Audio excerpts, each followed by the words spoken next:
તો મિત્રો આજે થઈ ગયું આપણું નુકસાન। તો મિત્રો સ્વાગત છે તમારું મારા 28મા દિવસમાં। તો મિત્રો વહેલા હું આવી ગયો પછી કબૂતર ખોલવા અડધા ખોલીને। તો મિત્રો હાલો તમને મળું હું બીજા કબૂતર ખોલીને। તો મિત્રો ફાઇનલી જો તમારા ભાઈ ખોલી નાખ્યા બધા કબૂતર। ના મિત્રો અહીંયા સુધી વિડીયોમાં લાઈક કરવાનું ભૂલતા નહીં।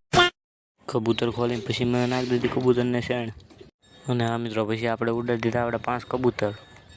કેવા લાગ્યા કોમેન્ટ કરી દેજો। પછી તો મિત્રો આવી ગયું કોકનું ભાગેલ કબૂતરને મિત્રો એને પકડ્યું કે નહીં એ બીજા વિડીયોમાં બતાવી દઈ। અને આ મિત્રો આજે થઈ ગયું છે આપણું નુકસાન કારણ કે આપણું એક બસું મરી ગયું છે। તો મિત્રો હાલો એને દાટી દઈએ। પછી તો મિત્રો અહીંયા જો આ રમાડે છે આપણે કબૂતરને અને આ મિત્રો આ કબૂતર તમને કેવું લાગ્યું કોમેન્ટ કરી દેજો। મિત્રો આપણે વચમાં વ્લોગ નહોતો આવ્યો એનું કારણ બીજું કાંઈ નથી કે આપણું પંખાવાળું કબૂતર હતું ને એ મિત્રો બીજાનું તો આપણે આપી દીધું છે। તો એના કારણે થોડોક વ્લોગ નહોતો બનાવી ગયો। બાકી તો આજે તમને ખબર છે કે કબૂતર મરી ગયું। તો શોખમાં તો મિત્રો આપણે આવું હાલ્યા કરે। આજનો વ્લોગ અહીંયા જ પૂરો કરીએ। મળશું નેક્સ્ટ વ્લોગમાં। બાય।